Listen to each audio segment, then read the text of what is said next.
or that. Hey kids, I'm back. Okay, so real quick, y'all. So your girl gave in and made a purchase the other day for the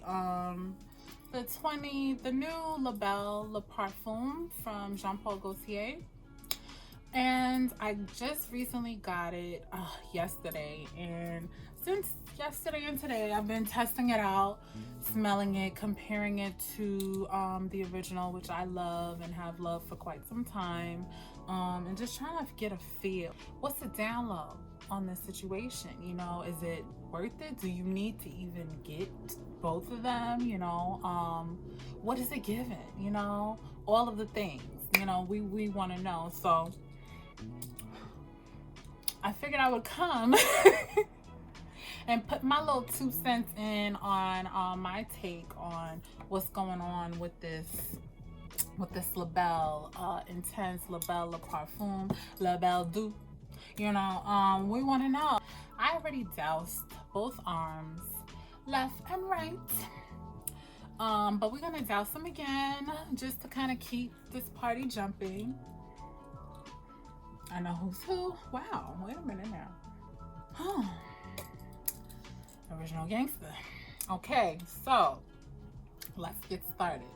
I have a 1.7 here of the La Belle, and then we have Miss La Belle Le Parfum and Miss Big Mama. So here we go. This or that. Now, okay, so we have Miss La Belle. I'm gonna put her back, do a fresh spritz of her. I already spritzed her earlier, but we're gonna do it now again. We got her locked and loaded. And then we have Big Mama, Miss La Belle Le Parfum.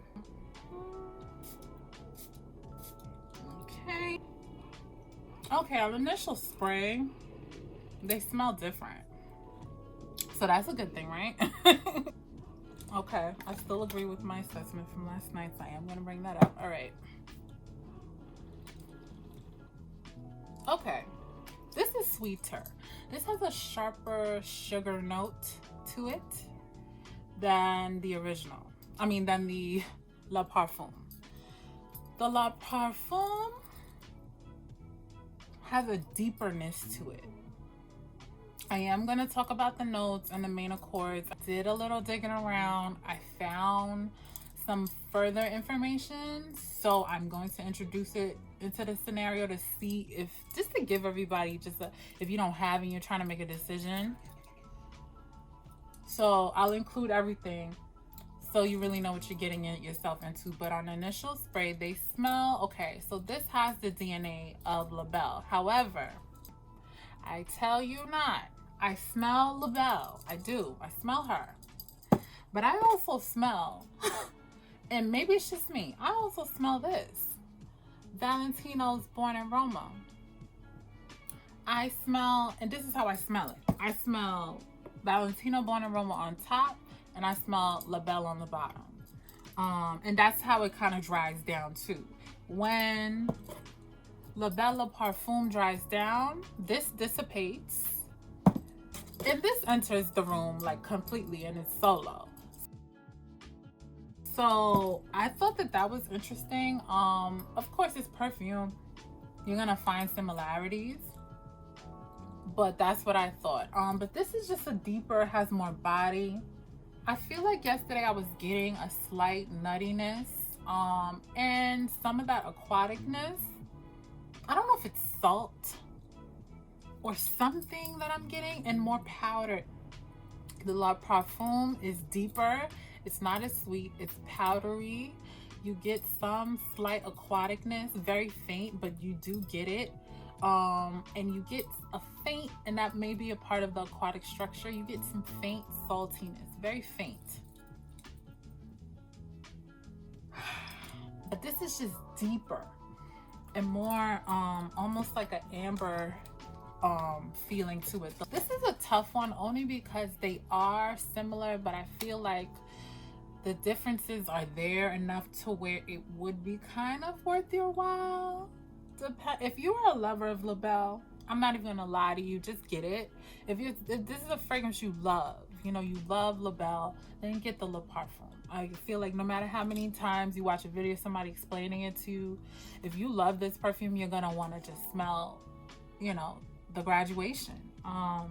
That's what I'll say. If you're somebody who has Le Belle, you like it, you don't love it, but you like it a lot, you pull for it enough to where you're not ready to get rid of it, and you happen to have Valentino Born in Roma in your collection, then you don't need this. You don't need this at all. That's how much they kind of remind me of each other. But because I love Le Belle, and you know, I didn't know about this Born in Roma thing, and I think even if I didn't know it, I think I would have still went ahead and got this girl. So I hope I didn't cause confusion for you. I do want to go over the notes. Now, I know Fragrantica, it's always said that with this, there was base in the vanilla, vetiver in the middle, and at the top, there was pear. That's what it's always said there. However, I did go on to a couple different forums, and I was able to find out another listing for the notes in this fragrance, and also on the Jean Paul Gaultier's website. I know he describes it as a vanilla pod fragrance with some bergamot, and he used another note I just can't recall off the top of my head. Maybe it was vetiver. Anywho, when I was on this other forum, I saw they had it described as, the notes in this fragrance described as vanilla, amber, leather, vetiver, green pear, bergamot, musk, floral notes, and roasted notes. So I smell the floral notes and the roasted notes, which have never been really talked about. So I thought that that was a good, I wanted to include that in the video for your edification. But this Le Belle, the original, she is sweeter to me. People say that the Le Parfum is sweeter, and I guess I think she's sweeter in a different way. Maybe that's why I don't necessarily see. She is sweet, but I wouldn't call her sweeter. That's the thing. She is sweet. I am going to talk about the notes and the main accords. And the accords, they say vanilla, fruity, sweet, aquatic, aromatic, woody, fresh, powdery, and earthy. And that is for Le Belle, right? For the Le Parfum, main accords are listed as vanilla, sweet, fruity, amber, and aquatic. There are no woody, powdery, earthy, or fresh elements. That's what, if you're looking at Fragrantica. I don't agree. There is a woodiness to it, and there is a powderiness to it. There's no freshness, so that's true. If I had to pick between woody and powdery, I would say there's more of a powderiness. But there's also some slight woodiness that's adding that depth with the amber to me. Fragrantica has always said vanilla in the base, tonka bean in the middle, and at the top pear. That's what it says for this. Now, I was able to also find some notes listed on Fragrantica in the comments. I do not know how dependable they are. I tried to go to Jean Paul Gaultier's website to see if I could get any, or you know, glean any type of information from his site. I didn't see anything. It's saying that there's vanilla bean, tonka bean, hazelnut, orchid, and amber, right? Of course you smell vanilla, but it's not a, I wouldn't call this like a flat out vanilla fragrance. I feel like you get the fruitiness, the amberness to it. That's not even a word. The amber elements, you get the fruitiness, and you get the sweetness and some aquaticness before you get anything else. And then you get the vanilla to me. I smell vanilla when I smell it, but I feel like it's at the base, because it is, and everything else is on top of it. And that's pretty much what I get.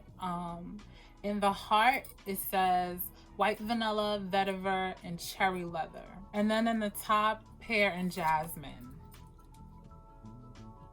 I can smell some jasmine. You still get that typical Jean Paul Gaultier pear note that's in the Le Belle, but it just has a powdery woodiness to it now. It's just deeper. And yeah, I mean, I guess this is the best graduation from this. If you're going for an intense version, it is intensified, but not in a way, not straight. It's not like a straight intensification, like they just turned up everything that's in this. They turned it up, but they use a different vehicle to get there. So that's what I'll say.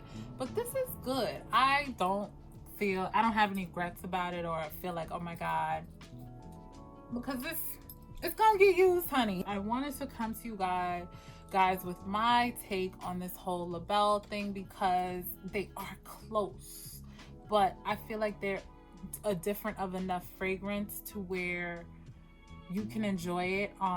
They do dry down the same, I will say that. Like in the dry down like hours later, you're getting Le Belle DNA. At least that was my experience. Both of these fragrances have above average longevity. They last quite a bit. I sprayed Le Belle on my clothes last week, Monday, I think, on Monday or Tuesday, and I have a hoodie hanging in my closet and it's still wafting off Le Belle. So you can't, and that's why I guess I'm really not that mad, because worst case scenario, I just, you know, have more of that Le Belle DNA, and the ride that I have to go through to get there is really not that bad of a ride, because like I said in the beginning of the video, it gives me Born in Roma, Valentino, Born in Roma vibes, with some other elements. But if I had to say, what does this smell like? And I'm so for my viewer, these two with some other elements, but that's what this smells like to me. So I hope other people have this in their collection so I can see if I'm bugging or not. But that's what I got last night when I was here doing some sniffing, and then into today, you know, it's well into the afternoon, and yeah, that's what I'm getting, and that's what I got. So just wanted to include that little assessment. I hope this video was fun and informative as usual, and as always, I hope this video found you well. Please leave, you know, your opinions down below. Do you have Le Belle? Do you have both of the Le Belles? Do you plan on getting the other one? If not, and what's your take on it? Do you see the resemblance to Born in Roma, or is that just you know, tripping? But no, let me know for sure. I hope you guys enjoyed the video, like I said again, and I will talk to you later. Take care of yourself. Toodles. Bye. Later.